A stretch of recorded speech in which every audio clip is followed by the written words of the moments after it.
Let's discuss question number 5। अच्छा, इसमें हमसे पूछा है कि बेसिक एलिमेंट्स क्या है रूरल डेवलपमेंट के।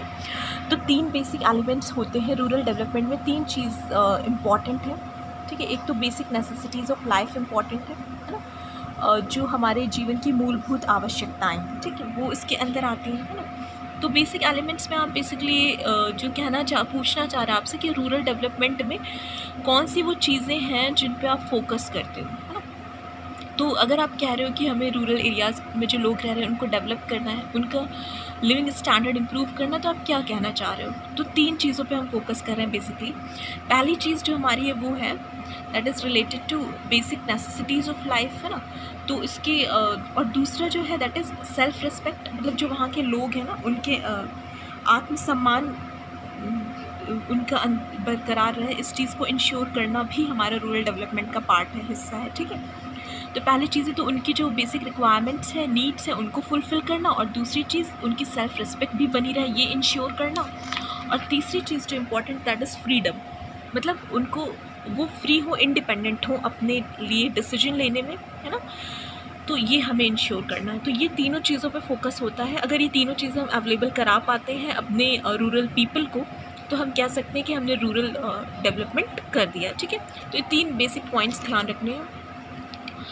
तो सबसे पहले बेसिक नेसेसिटीज़ के अंदर देख लेते हैं जल्दी से। बेसिक नीड्स में क्या है आपका, फूड, क्लोथ्स, शेल्टर, है ना, ठीक है। फूड अब मैंने आपको बताया रोटी कपड़ा मकान, तो वो स्टार्टिंग में लिखा है फूड, क्लोथ्स एंड शेल्टर, ठीक है। रहने के लिए शेल्टर, और clothes for wearing and food for eating purpose, ठीक है।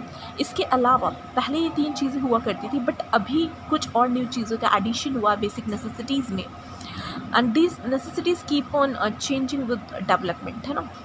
अब हमें इन तीनों के अलावा now we can also provide और we can increase the literacy rate of the people, है ना। उनको एजुकेट करना भी नेसेसिटी हो गई है, तभी वो टेक्नोलॉजी जो नई आएंगी उसको सीख पाएंगे, उसको यूटिलाइज़ कर पाएंगे, है ना। तभी वो प्रॉपर डिसीजन ले पाएंगे। तो इसीलिए basic literacy is important. Primary health care, क्योंकि अगर हेल्थ अच्छी नहीं होगी तो बाकी की चीज़ों पर कैसे फोकस करोगे।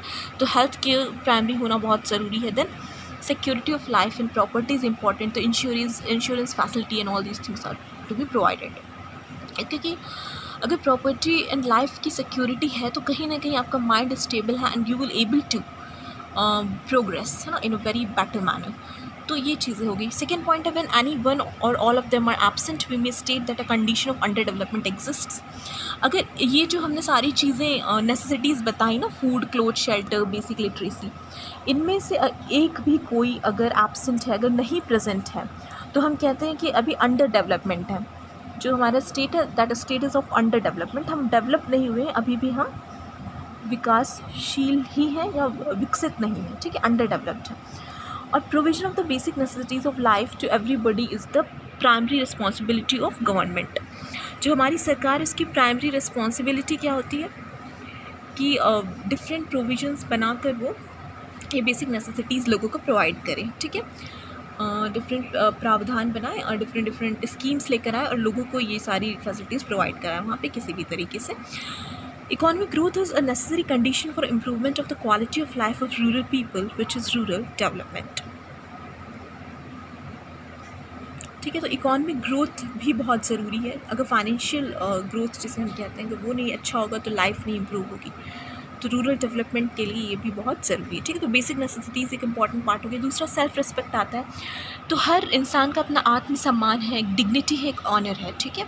तो अगर वो लोग अपना काम खुद से कर पाएंगे, if they will not depend on others, right, वो खुद लिटरेट होंगे and they will be educated, तो इग्नोरेंट नहीं रहेंगे, they will be knowing everything, तो कोई उन्हें बेवकूफ़ नहीं बना पाएगा।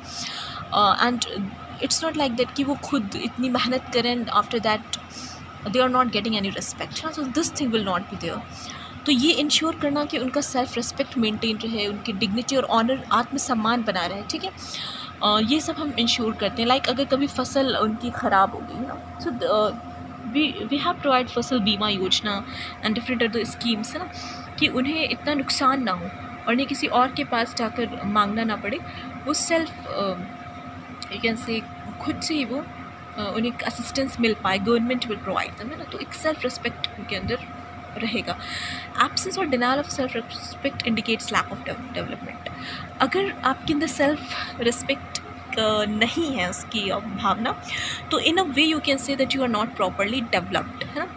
तो अगर हम अपने जो हमारे रूरल एरियाज़ में लोग रह रहे हैं उनको अगर हम सेल्फ रिस्पेक्ट नहीं प्रोवाइड करा पा रहे, उनकी डिग्निटी और ऑनर पे कोई आँच आ रही है, इट मीन्स कि we are not we have not properly developed those areas, ठीक है। तो सेल्फ रिस्पेक्ट इंश्योर करना भी डेवलपमेंट का पार्ट है। At the same time if you talk of freedom, है ना, तो फ्रीडम तभी आएगी जब आप इंडिपेंडेंट होगे, ठीक है। तो पॉलिटिकल और आइडियोलॉजिकल फ्रीडम होनी चाहिए, मतलब they should be free to elect the government, है ना, the representative which they want. तो एक पॉलिटिकल फ्रीडम मिलनी चाहिए, इकोनॉमिक फ्रीडम होनी चाहिए, है ना। They should have different facilities available, different schemes होनी चाहिए, वो अपने हिसाब से अपने रिक्वायरमेंट के हिसाब से चूज़ कर सके that which scheme they should apply for, है ना, in order to get the facility which they actually deserve, you know, because they are working hard for others, for supporting the life of other people, then obviously they should have certain facilities जिसके जो उनके लिए support का काम करे, right. In case वो कभी loss में जा due to some natural disasters और मैन मेड डिज़ास्टर, तो उनके पास एक safe you can say security होनी चाहिए, ठीक है।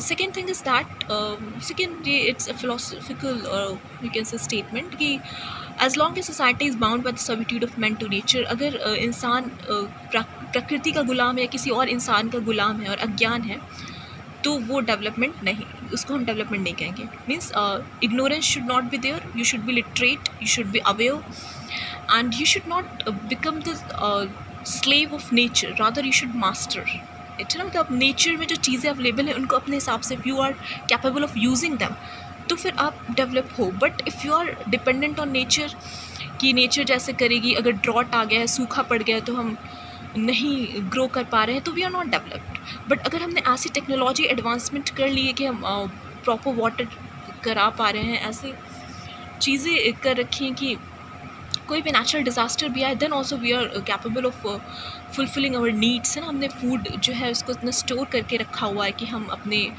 यूज़ उसको यूटिलाइज़ कर सकते हैं ऐसे केसेस में, तो हम डेवलप हैं। लेकिन अगर नहीं कर पा रहे हैं, हम नेचर और प्रकृति पे डिपेंडेंट है, वो हमें जैसा चला रहे हैं वैसे चल रहे हैं, है ना। If the nature wants us to die, we will die of hunger, तो फिर हम डेवलप नहीं हैं, है ना। But if you are moulding ourselves, if you are like we have done or created such situation that we are capable of facing such negative circumstances also, then we can say that we are developed, है ना। तो servitude in any form reflects a state of underdevelopment, मतलब अगर आप गुलामी कर रहे हैं किसी भी तरीके से, तो वो एक अंडर डेवलपमेंट की निशानी होती है। तो freedom is something which we ensure.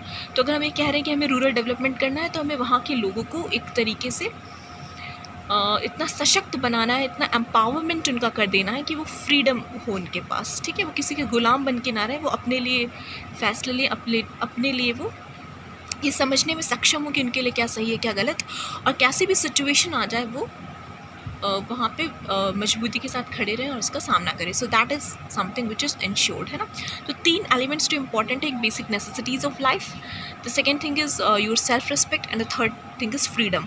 अगर ये तीनों चीज़ें आप प्रोवाइड करा रहे हैं, it means you are developed, है ना, you are focusing on development of particular people और पर्टिकुलर एरिया, ठीक है। तो रूरल डेवलपमेंट मतलब आप रूरल पीपल को ये तीनों चीज़ें अवेलेबल करा रहे हैं, ठीक है। So this question is quite clear to you. 5th हमने डिस्कस कर लिया दिस लेक्चर।